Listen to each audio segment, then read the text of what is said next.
Olá, alunos. Mais uma questão falando sobre segurança da informação.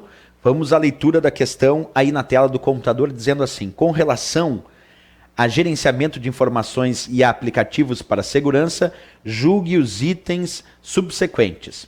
Um firewall filtra o tráfego de entrada e saída entre a rede interna e a externa. Certo ou errado? O firewall filtra o tráfego de entrada e saída entre a rede interna e a externa. Professor, não entendi muito bem. Vamos pensar um pouco. O que é um firewall? Firewall, conhecido como uma barreira de proteção, uma parede de fogo. Vamos analisar comigo aqui que eu consigo te dar uma explicação aqui na tela mais precisa. Acompanhe a ideia. Tu imagina essa imagem demonstrando para vocês um firewall como sendo uma barreira de proteção, uma parede de fogo, um muro de fogo. Aqui eu tenho a internet, o firewall como a barreira, e lá o teu computador, certo? Bem, o que o firewall faz?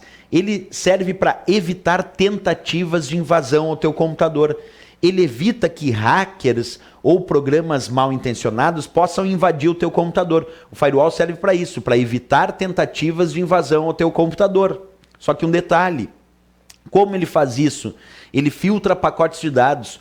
Ora, ele permite o tráfego de dados, observa, entre o teu computador e a internet. Ora, ele não permite o tráfego de dados e simplesmente impede o tráfego de dados entre o teu computador e a internet, porque ele considerou esse tráfego de dados não autorizado de acordo com as configurações do teu firewall, porque ele é configurável. Tu configura o teu firewall para determinar o que ele vai permitir ou não.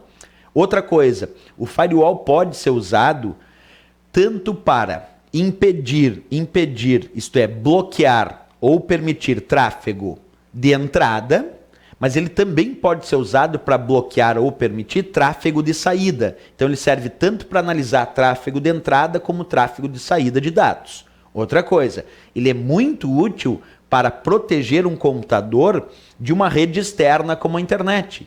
Então funciona muito bem como um interposto entre uma rede interna, por exemplo, a rede interna da tua casa ou de um escritório, e a própria internet. Então ele é um bom elemento para proteger em relação a uma rede interna e outra externa. Só isso já dá um bom indicativo para a questão. Analisa comigo agora. Se a questão fala especificamente sobre essa análise no tráfego de entrada e saída de dados, e também a questão de rede interna com rede externa, vamos imaginar que a probabilidade de ser certa é forte. Um firewall filtra o tráfego de entrada e saída? Sim, o firewall filtra tanto o tráfego de entrada e saída, ora permitindo o tráfego de dados, ora não permitindo, seja na entrada ou na saída. Outra, que a questão afirma, entre a rede interna e a externa? Sim, por exemplo, entre a rede interna da minha casa e a rede externa internet. Ele fica filtrando a entrada e ou saída de dados, ora permitindo, ora bloqueando. Então, vamos dar como certo essa questão para o firewall do Windows.